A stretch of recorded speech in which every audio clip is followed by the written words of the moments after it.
जो स्त्री अपने पति के साथ रात में सोती नहीं है वह कान खोल करके सुन ले, बाद में पछताना नहीं पड़ेगा। नमस्कार मित्रों, स्वागत है आप सभी दर्शकों का फिर से हमारे चैनल प्राचीन जानकारी में। मित्रों, आज की वीडियो आपके लिए बहुत कुछ खास होने वाली है, जिसमें आज का विषय है, आज की हमारी चर्चा है कि जो स्त्रियां रात्रि में अपने पति के साथ शयन कक्ष में सोती नहीं है या अपने पति को साथ सोने देती नहीं है तो उनको बाद में पछताना ही पड़ता है। ऐसा क्यों होता है और क्या उनके लिए पछताना पड़ता है? वैसे तो यह बताया गया है कि पति पत्नी के लिए अलग ही सोना चाहिए, लेकिन आप इस टाइटल को सुनकर के बड़ा ही आश्चर्य में पड़ गए होंगे। क्या ऐसा भी जरूरी है कि पति पत्नी साथ में ही सोए, अलग न सोए? तो दोस्तों आइए, इस वीडियो में आज आपको हम बताएंगे कि स्त्री के लिए पति के साथ सोना भी जरूरी है। वो कैसे, तो आइए देखेंगे एक कहानी के माध्यम से, और साथ ही साथ आपको यह भी बताएंगे मनुष्य की 3 गलतियों के बारे में कि जो मनुष्य 3 गलतियां करता है, जानबूझकर भी 3 गलतियां कर बैठता है, मानता नहीं है और बाद में कुछ समय के बाद फिर वो पूरी तरह से हो जाता है। क्योंकि उन 3 गलतियों के कारण तो वे 3 गलतियां कौन सी है वह भी हम आगे वीडियो में आपको बताएंगे, और यह भी बताएंगे कि स्त्री के लिए पति के साथ सोना जरूरी है या नहीं है, या क्यों जरूरी है। तो इन्हीं 2 विषयों पर हम इस वीडियो में चर्चा करेंगे। बस आपसे निवेदन है कि आप हमारी वीडियो के साथ अंत तक हमारे साथ जुड़े रहे, और जो भी हम कहानी के माध्यम से आपको समझाने के लिए जा रहा है उस चर्चा को ध्यानपूर्वक सुने और कमेंट बॉक्स में श्रद्धा से राधे कृष्णा जरूर लिखे। भगवान कृष्ण आपकी सारी मनोकामनाएं पूर्ण करेंगे। तो चलिए दोस्तों, बढ़ते हैं आगे। प्रिय दर्शकों, एक समय की बात है, देवर्षि नारद जो थे भगवान नारायण का जाप करते हुए पृथ्वी लोक का भ्रमण कर रहे थे। तभी उन्होंने देखा कि एक आदमी काफी तेजी से जंगल की ओर रात्रि में चला जा रहा है। देवर्षि नारद उस आदमी को देख करके आश्चर्यचकित हो गए।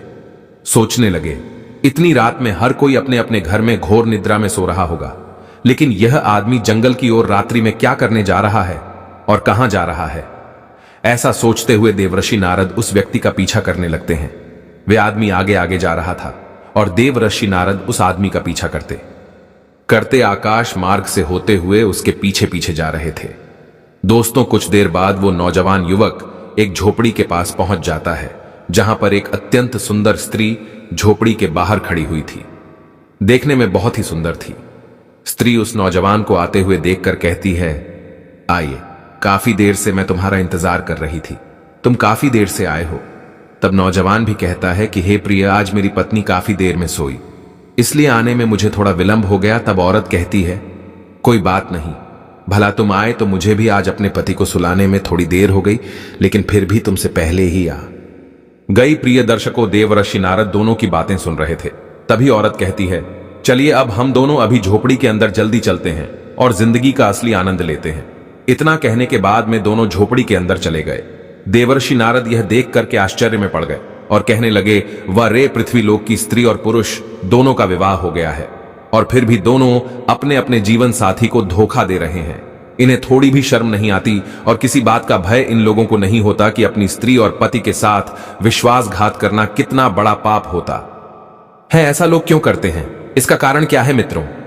इस घटना को देखते हुए देवर्षि नारद के मन में कई सवाल उठने लगे, और फिर इस प्रश्न का उत्तर जानने के लिए देवर्षि नारद नारायण नारायण का जाप करते हुए आकाश मार्ग से होते हुए कैलाश पर्वत पर जाने लगे।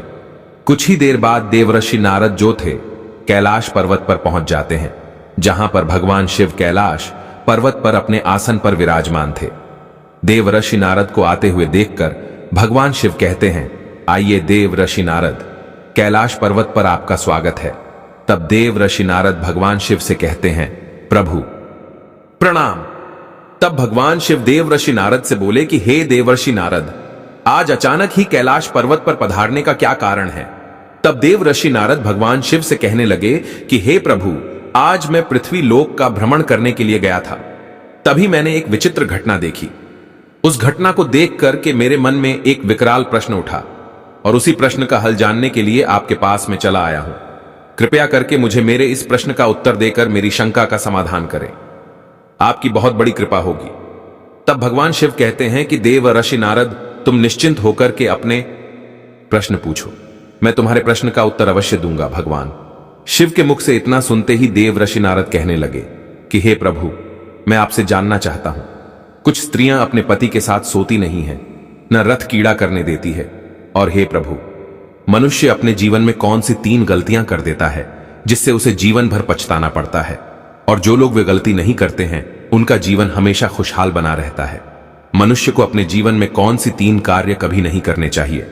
दोस्तों, भगवान शिवदेव ऋषि नारद के मुख से इतना सुनते ही कहते हैं कि हे देव ऋषि नारद, आज तुमने बड़ा ही उत्तम प्रसन्न किया है। जो समस्त मानव कल्याण हेतु अत्यंत महत्वपूर्ण यह प्रश्न है, यह प्रश्न प्रत्येक मनुष्य को एक बार अवश्य जानना चाहिए, क्योंकि कुछ लोग जवानी में कुछ गलतियों के कारण अपने संपूर्ण जीवन को बर्बाद कर लेते, और जो लोग अपनी जिंदगी को खुशहाल बनाना चाहते हैं उन्हें यह बातें जानना अति जरूरी है। देव ऋषि नारद, अब मैं तुम्हें एक अत्यंत महत्वपूर्ण और ज्ञानवर्धक कथा के माध्यम से सभी प्रश्नों का उत्तर बताने के लिए जा रहा हूं। तुम इस कहानी के लिए बहुत ही ध्यानपूर्वक सुनना। भगवान शिव के मुख से इतना सुनते ही देव ऋषि नारद कहने लगे कि हे प्रभु, आप कृपया करके कहानी को जल्दी से आरंभ कीजिए। मैं आपको वचन देता हूं कि इस कहानी को शुरू से लेकर अंत तक अवश्य सुनूंगा, और हे प्रभु, इस कहानी का व्याख्यान समस्त लोकों में जाकर के करूंगा। दोस्तों, फिर भगवान शिव जो है वो कथा को आरंभ करते हैं और कहने लगे कि हे देव ऋषि नारद, पूर्व काल की बात है। एक नगर में बहुत ही सामान्य जीवन जीने वाला एक किसान रहता था, जिसका एक पुत्र था। उसका नाम था राघवेंद्र। किसान बहुत धनी था, उसके पास बहुत धन था, क्योंकि किसान खेती के कार्य में काफी मेहनत करता था, इसलिए उसकी फसल अच्छी आती थी और बहुत सारा अनाज भी पैदा होता था। कुछ अनाज वे बाजार में बेच लेता, जिससे उसके पास कुछ पैसे हो जाया करते थे। भाई कुछ पैसे घर में रख लेता और कुछ पैसे में अपनी जरूरत पूरी करता था। किसान अपने पुत्र राघवेंद्र से बहुत ज्यादा ही प्रेम करता था और उसे आजादी भी उसने दे रखी थी, इसलिए राघवेंद्र काफी बर्बाद हो गया था, क्योंकि कहते हैं ना आजादी अधिक पुत्र को नहीं देनी चाहिए।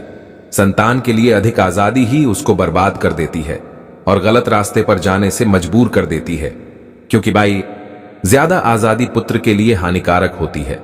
और एक दिन वह गलत मार्ग पर पहुंच ही जाता है, जैसा कि राघवेंद्र पहुंच गया था। वे राघवेंद्र जो था गलत संगत के कारण जुआ खेलने लगा, और इतनी ही कम उम्र में अपनी काम वासना को शांत करने के लिए वो वस्या के पास भी जाने लगा था।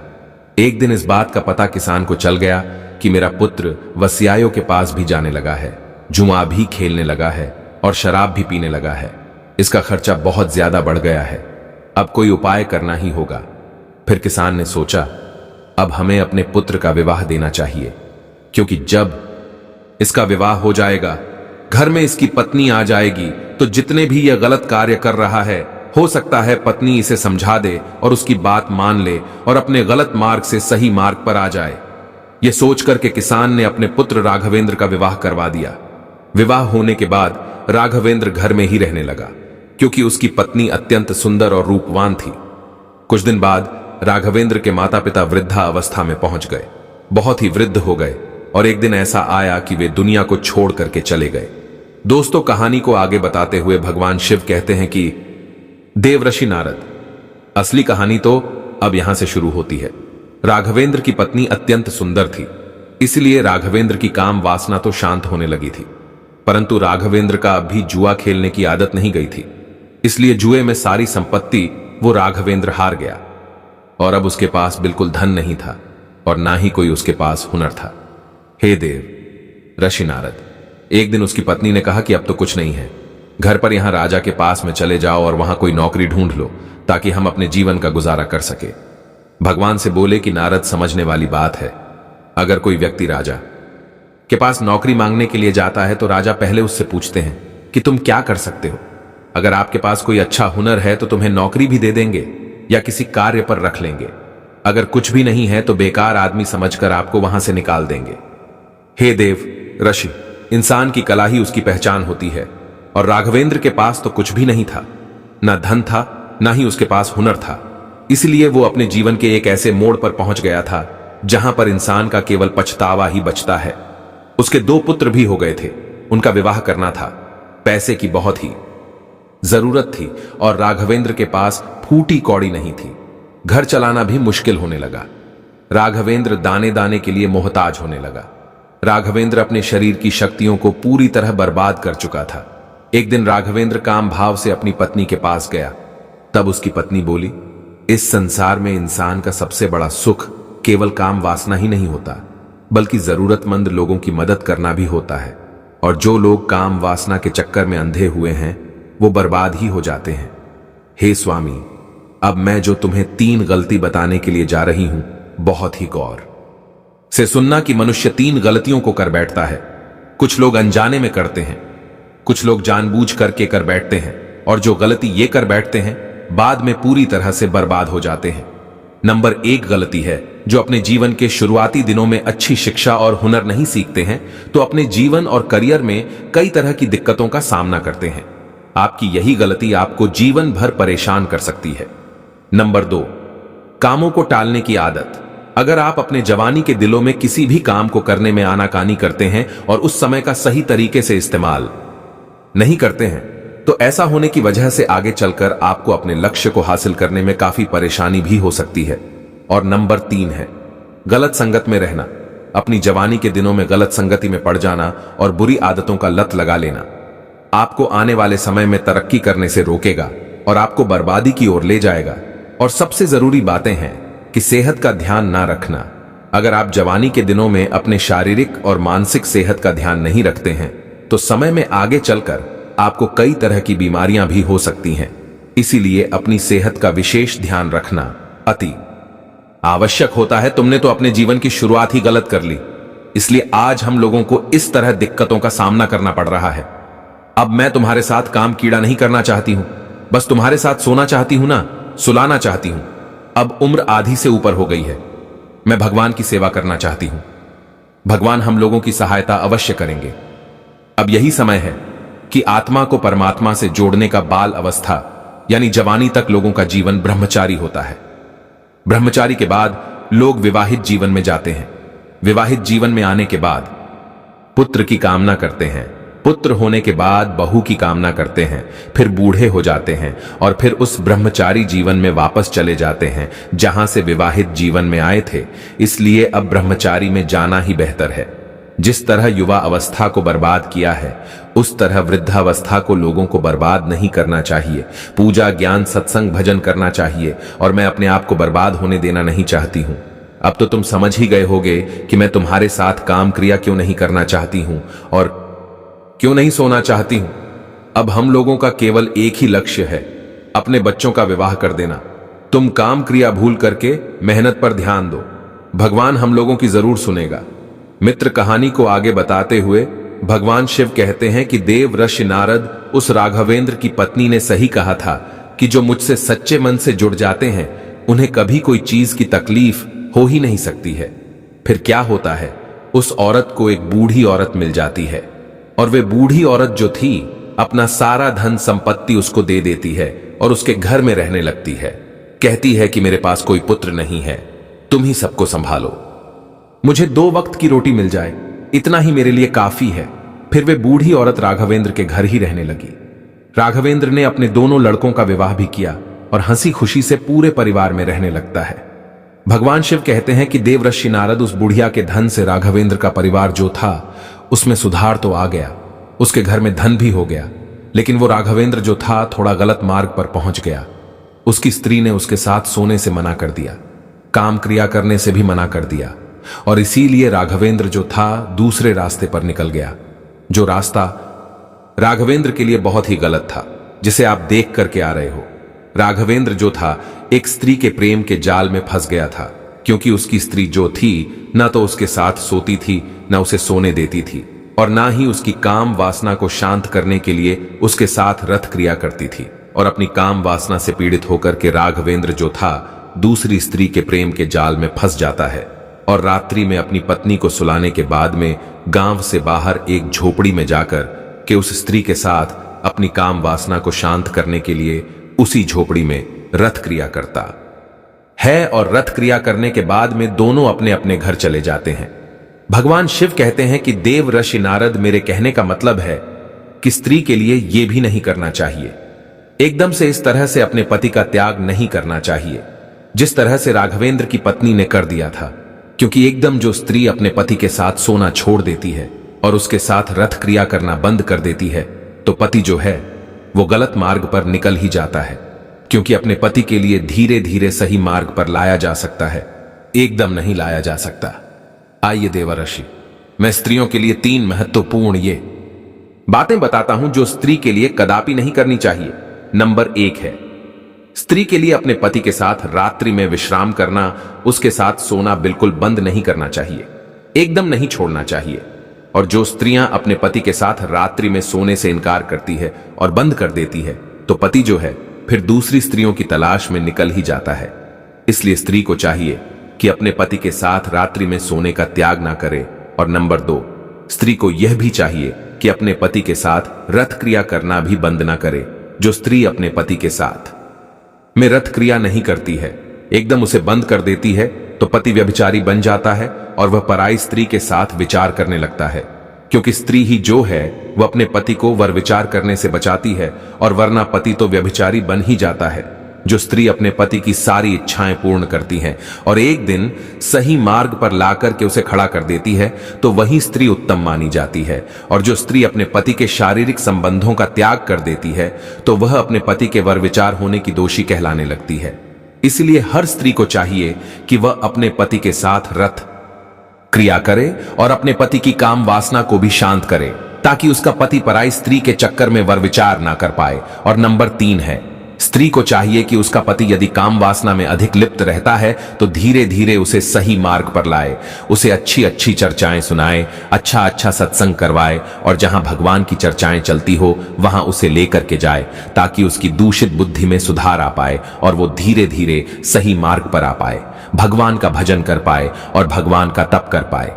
तभी पत्नी का जीवन सफल होता है। ऐसा नहीं है कि स्त्री तो भगवान के भजन में लिप्त हो गई और पति वर विचार करने लगा, और पति का उसने शारीरिक संबंधों से बिल्कुल त्याग कर दिया।